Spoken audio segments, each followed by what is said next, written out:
Hi, Jani. This is an interview which has been long overdue, right? Thank you so much for joining me on Project Bolo. Where were you born? What was your family background like?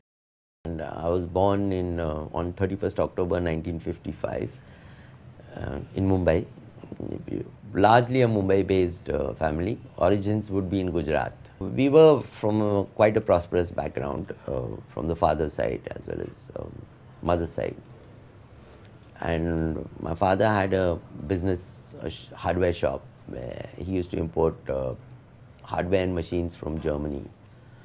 It was doing all very well till about 1961, 62. Then suddenly economics changed and there were hard times, there were very hard times. My father lost his business and then he started struggling to keep the family going. We went through very different from occupying the entire floor of this place that we were living in South Bombay. Because of selling, we moved down to one room in a chawl, and where we had to bring water from the ground floor up because there's no water. Where was your schooling and how was it at school? Everything was Mumbai based. We were was educated in a Christchurch school in Baikala, which was supposed to be one of the best at its times. We were all in expensive schools, and all of a sudden the fees became too much to pay. So I remember spending a lot of my time outside the classroom because the fees were not paid. From eating lunch in an air-conditioned car, which my mother used to bring. I mean, didn't have money to even buy an ice cream. Where did you go to college? I went to HR College, Churchgate. I was a brilliant student in school, and then in HR they failed me for my language, English language, Bombay University. So I had to repeat a year, and then I gave up interest in studies. But I did do my graduation, and I did a diploma in marketing management, and then over a period of time I enrolled for a systems management diploma with Narsi Monji Management Institute. Did you have any boyfriends during this time? We always had girlfriends because it was a co-ed school. So it was, fashionable to have girlfriends. And but the girlfriend that I had, it was like Betty, and there was the Veronica in school who I wanted to desperately ask out, but I never seemed to have enough money for her. Typical Archie situation. When you say no boyfriends, you mean no crush on any boys or men even? Vaguely, I think if I have to think of homosexuality or me being homosexual, I don't know. I used to like. There used to be this St. Mary's holiday students, retreat kind of thing, where they used to show all these priests used to show these Jesus is a wonderful movies, and we were not allowed inside because it probably get full up. So I used to hang around with this butcher's son called Yunus, and he was my buddy. And somewhere he was a tall, big, strappy guy, and so he would raise me to look into the window. He could see, but I had to be raised. So somewhere I think I used to feel like, okay, I don't know exactly what, but maybe that was, I used to think of Yunus, I wonder what. I don't remember him doing anything to me. I mean, a butcher's son and blood, wow.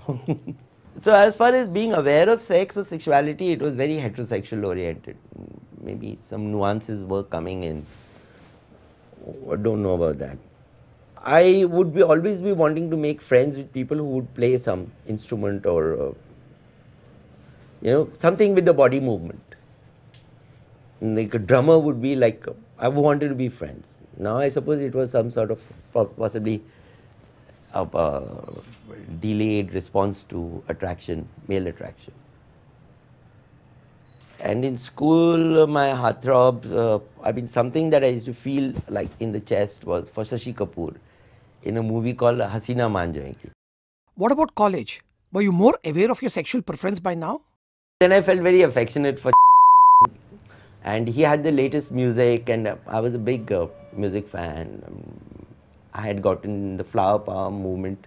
Yeah, then said, come home and we listen to music.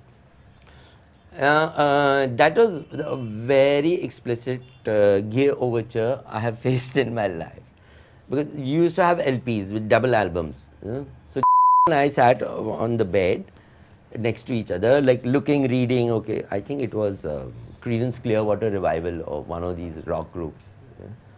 And he opened the thing, album, and his hand came into my lap. And I felt pressure and I didn't know what to do. I said, oh my God, what do I do? And I froze. But I was never rude to these people who showed attention to me. I always didn't know what to do with it. So then I said, I want to go to the toilet, and I made some polite excuse and then got off there. I'm telling you, I was Vajantimala Meena Kumari rolled into one.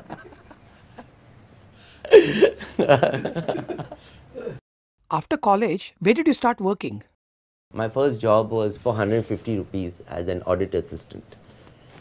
I mean, it is quite poetic that I was supposed to be a chartered accountant and I became an audit assistant. Then somebody offered me a job in the Oberoi's. So I joined as an accounts clerk, and then within about 6 months or something, I applied. Everybody told me, you should be in the front office, you should be in the front office. So I applied and I got a job in the front office. So in a way, I became one of the faces of Oberoi's to the world. Then I got an opportunity to go to the Gulf, Muscat. Now I went to Muscat, and throughout I have been restless. That's why I used to do all these shifts and job changes and just take whatever came and going with the flow, pretty directionless. In Muscat, my flatmate was a Pakistani guy. And somehow we would get alcohol, one of our juniors. The Indians would be given a permit, unlike the Pakistanis, because all Pakistanis are considered Muslims, but Indian Muslims are not considered Muslims in the Gulf. So my permit we used to bring, and then we would drink together. And then drinking, one thing led to another, and we ended up fucking. Sorry, having sex. Okay, yeah. But it became such that I think after a point of time, whenever we wanted to have sex, we would say, hey, come on, let's get drunk. And then I didn't understand that aspect also, because I was kind of thinking of, I think I was falling in love or what. And I got very disturbed by this thing that was happening to me. Promptly I went off to Hajj. I think I turned to religion a lot. I used to pray all the time. I mean, all the time means whenever I was supposed to. And I would be jerking off the rest of the time. And it didn't work for me anymore in Muscat. I came back. How long were you at Muscat? 77, 79 I went to the Gulf, mid 79, 80 I was back after Hajj. So came back and didn't know what to do. Failed, made a loss in my business in iron and steel, so gave it up. Unemployed, who am I, what am I types, questions flowing in the head. Where do I go from here? I used to lie down, sleep in the day, stay awake in the nights. I don't know. Oh, then I used to go for late shows because that was it. And one day I was returning from a late show, and I used to take the train from Churchgate. I had gone to Eros and I used to take the train to Bombay Central. This guy in the loo was flashing his dick at me.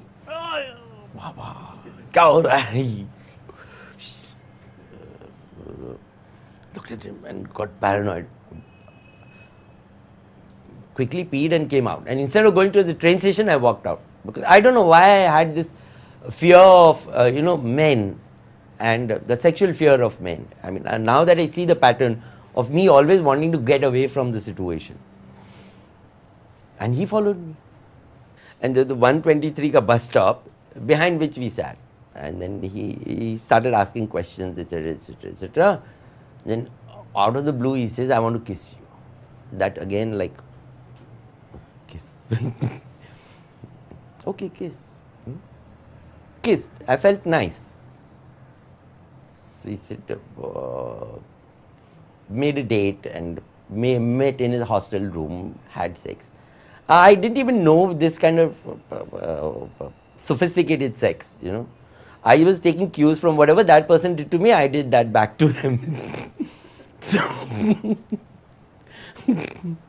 I had no choice, like this I like or that I'd like, I felt good, so I said I must be good.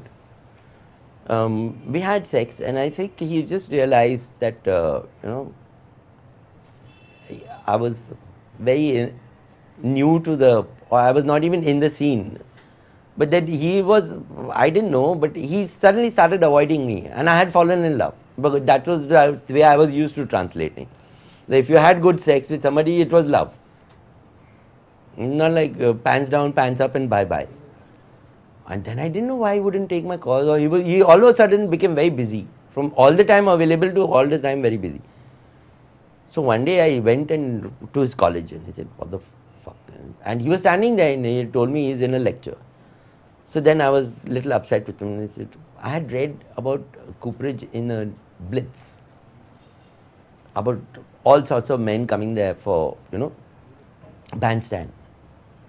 It was in my head, but it was not something I wanted to go to. It was like, okay, fine, there are gay people. So then I told him, I'm going to go to cooperage. Like, okay, you don't want me, I'll go to cooperage. He said, no, don't go there. It's a very bad place. Only robbers and blackmailers and police come there. Fine. This is mending my heart. Got back to my life of who am I, what am I. But did you ever visit cooperage? But that urge to go to cooperage was nagging, I had to see what it was. Like cops and robbers and blackmailers. Shashi Kapoor and Rajesh Khanna all coming alive. In that park. One day I went in cooperage. The moment I entered, I see this person coming towards me and asking me, you won't be for a light. I said, yes, I have a light. So I gave the light, and then that little feel happened, and then it was like, okay. And we were sitting and talking on a bench under a tree, and so he takes me in one of those alleys and gives me a blowjob. Anyway, what he did to me, I did to him. So then we kind of had a sort of a thing. Again, sure enough, heart on my sleeve, I gave it to him. And he quite enjoyed the attention. We didn't have a place. He was living with his sister, and I was living with my family. So I think all the toilets, Taj Mahal and TCI and all the office buildings, wherever we found an empty toilet, we were at it. So I'm quite familiar with those old buildings toilets. So you go and lock ourselves in, and it used to be fun, exciting. What I remember of that is that sex was sex. There was no grand story to it. There was no type, choose, anything. It was sex. But now it's like become such a fine art, with the food tasting very bad. That masala is gone, it's become so synthetic and so like, okay, age and this and that, the excitement of the encounter was heightened. And did this relationship continue? Then I broke off with him. Then I got into this thing of being unemployed, going to cooperage and hanging around. And I met this mad queen.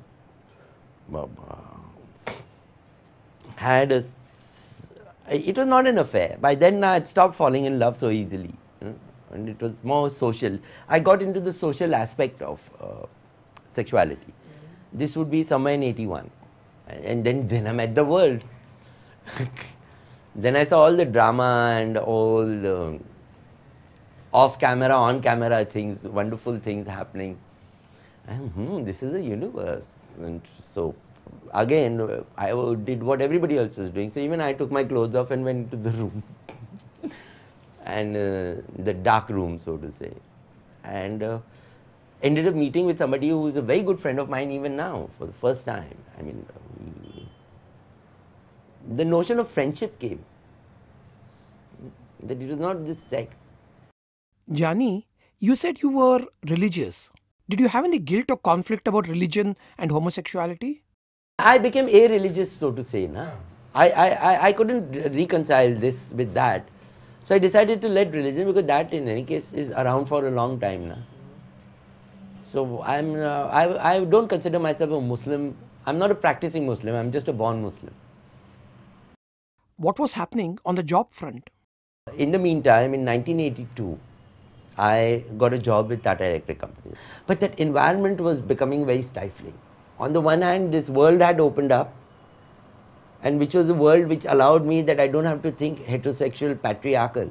You know, there's so much color and so much freedom. And on the other hand was this corporate life, which was about, I mean, job, permanent, marriage, quarters, children. Children education, permanent, cycle. Did you ever consider marrying a woman? I got engaged a couple of times, but then I liked the girl so much, and you know, it was like everybody thought I was very sharif because I was not looking elsewhere and whatever it is. I was always looking, they didn't know I was looking at men. But I liked those girls, and I couldn't go through it. So then I made some excuse where her dignity was saved, and I kind of opted out. And that's when my mom wanted to know, why was I not getting married? So we sat down, and she threw all sorts of questions to me. You know, what is it? Your job is all right, the house is all right. Why aren't you getting married now? It's time to get married. 87, I was 32.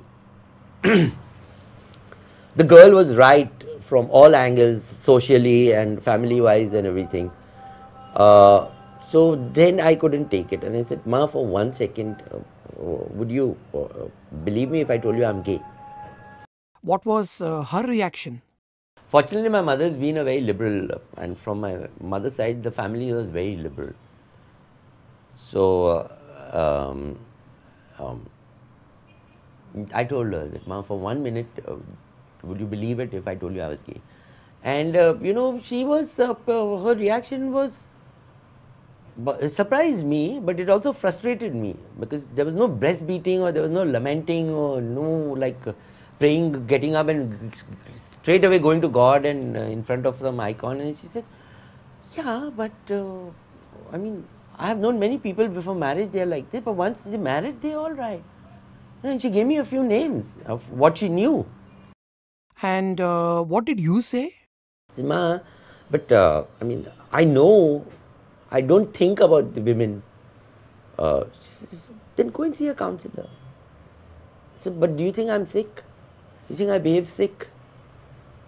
She says, no, but I mean, there must be a problem, no? If you're not liking women. She says, I don't think it's a problem. By then I got sufficiently educated into the whole sex part and this pride business. She asked, are you man or woman? Said, Ma, it's two men. There's no women involved. Other than marry and bring home. No, she said, she wanted to know the role, basically. Then her questions didn't stop, and I said, Mama, for one thing, if Dad was gay, would you have liked to be married to him? She said, no. I said, then why are you insisting I do it to another girl? Just trust me and believe. She's never questioned me on marriage after that. You know, when I personalized the whole situation, she kind of understood that, you know, it was something that was, I gave it a fair shot. And post Muscat was this heterosexual kind of past where she knew of girlfriends and they used to come home. After that, Did you have any relationships with guys? Then I met this person from some airline, and that I think was my second affair, where I actually wrote poetry. I was inspired to write poetry. Every day one poem. It's like, it's so fantastic because in 6 months, when we started ending, it was the fourth month. So in between, it reads like a whole thing from the beginning, from the description of love to the burial of the love. And that's when I was also painting. You know, I think seriously, I made Christ paintings, cross paintings, and all for him.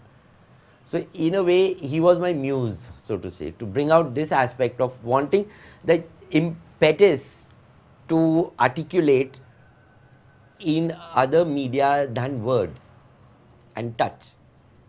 So something outside which became a documentation of something that I could give him. You know? So then the object of making art and creativity started coming in. Before that, then in that time, somebody saw one of these paintings. She was an art dealer. She came and she said, "Go on leave. This is fantastic. I can sell it for you." And I said, "Are you crazy? I have a fantastic job. And who will buy my work?" She said, "I have 15 people who will buy this work." I said, "Really? How much do you think they'd buy it for?" 15,000. That show was a very big success. And that was in 1990 that I had the show. And then I decided again that it's time to say bye-bye to Tata Electric companies, because that atmosphere was very stifling. And here I could speak about what I wanted. And then I turned full-time studio artist, freelance artist. Jani, what was happening with the social scene at this time around you? That was the time Kareem also, I came in touch with Kareem, and through Kareem, then, first the social circles were very, how shall I say, there was very little horizontal movement between them. And whatever was sexual. So one was not friends with, say, people of Ashok's group, which in the group that I had come from, except the Queens. By then I had got into the apparent straight acting group that would not be want to seen with camp queens, and mortified of them. So we started interacting more, and then Ashok's group was seen as operating across class, which he very proudly claimed on his t-shirt, and we were always into our class. And then he bracketed us as Cologne Queens. What about relationships? Anything new happening on that front? I got into my first long-term relationship with A in 1988. We met at Bandar Station. Because I was heartbroken once again. Sorry, I forgot to tell you. Because Mr. Airline, the muse for my creativity, had decided to marry a woman. The Catholic, this thing was too high on his head. And so I was heartbroken again. And that's when I went in for the attempt to marry a woman. As I said, all this bloody homosexuality is only about F, and nobody serious. And then I was meeting another friend B, who had moved to Bandra from South Bombay. So he said, "Let's meet at Bandar Station." And I was like, "No way am I coming to Bandar Station. I am fed up. I'm through being a homosexual." And he said, "No," but then I said, "I'll meet you outside the bus, at the bus stop outside the station. There's where I'll wait." Now I got off the train and I didn't see my friend B. So I was walking out, going to the bus stop, and I saw this vision looking at me, and it stopped, and vision stopped. The first time I ever kind of was so taken up with this vision that I told my friend B that you wait now. Then Vision and I met for a long time. We got seriously involved. We were together for about, according to me, it was 10 years. According to him, it's 8 years. So I think he had already murdered me for 2 years and was living with my corpse. You both got married, right? How was that? It started off as a joke, a game, the marriage. And then by the time the marriage, actual preparations and everything started happening, there was Bharat and there was V side and my side. So there was apparently there was a great fun. It was, I mean, exchange of vows. I was feeling married or getting married types, you know, and I think so was V. And we exchanged rings. There was Mehendi and there was Tanabani and there was Sangeet and Dhol and a disparate crowd. G, who was from my school, the one with the best butt and the tightest pants, also became one of my exes much later in life, out of school. But then also G came, and G went to Sheetal and actually bought an outfit for the event. And then there was L, who was flying for Air India and was in tears because it was typically like something he had imagined and it was happening to his friend, and so there was like a lot of overwhelming full drama basically. And after marriage, did you both live together? We never lived together, but we were in each other's homes all the time. We got along, then we started sharing the same workspace, you know, and I think that was as long as we were apart, you see, Vision had his privacy, and by the time, over a period of time, we had both started extramarital, whatever it is. And when we used to come to know, there used to be a big drama, like, oh, you've stabbed me in the back, and you've stabbed me in the back, and it's hug, forget it, make up. I think it became a pattern. So that's what I want to tell about relationships. Let's imagine, I firmly believe that man is not monogamous and neither is woman. It's all practical reasons that they are monogamous, because they fear that if they fool around, then they're going to lose whatever they have invested in or what they've got others to invest in them. How do all these thoughts and views reflect in your artworks? I started painting these faceless women. I didn't want to identify very specifically the gender, because I would use myself as a model. I have not been to art school. I'm a self-taught artist. To whatever I have come to is all my own, with my own experimentation and need. So those figures would have very manly hands and feet, you know, and broad shoulders. And these figures were supposed to be men in drag or me in drag or whatever, but they got read as women. So that was also creating a problem, you know. So I stopped doing that series and I came to this, and it was an experimentation. Then in '93 was my last painting exhibition as a solo, and then I just went off. I hardly did any paintings, and I didn't know what else to do. So I used to make frames and mirrors from scrap and sell them, and it was good. What about that exhibition in Mumbai at NGMA? For me, it was again examining like St. George and the dragon. I created George in gold and I created the dragon in green, but human figures, both same, but scale is different. And sword, and dragon had wings, and they were fully nude. Of course, the dragon's genitalia I exaggerated just to bring about that power, you know, whereas George, slightly smaller but with a sword. So it was all kind of whatever. Both are penetrative, both are, you know, about wanting to pierce one or the other or whatever. That was the kind of play. And then I was told that you cannot exhibit nudes. So then what I did is I protested and I withdrew that work from the exhibition, and I put up an image of it with the sexual organs pixelated. What does being an out gay artist in India mean? Once I became into the public domain, then I was always advised, because it became bad for the business. You see, a lot of people, my work stopped selling. Fortunately, every time a buyer fell off, another one cropped up. I don't know. So I have survived reasonably well, been well acknowledged, critically well written. All that is fine. But as far as having made that jump, I was always on the margins in my field also. Operating from the margins, cannot be dismissed, but it's uncomfortable to be admitted. Yeah, because then ultimately it's a business, no matter how wonderfully you cloak it. And if galleries can't make money out of it, then they don't want to invest in it. So I was advised by my well-wishers, tone down your homosexuality, tone down. And with the result that I missed a lot of opportunities, because somewhere I think I had this thing that I used to address myself as I'm Jehangir Jani and I'm homosexual. Do you think things have changed in recent years? Things have changed, perceptions have changed, I have changed, the world has changed, the market has changed.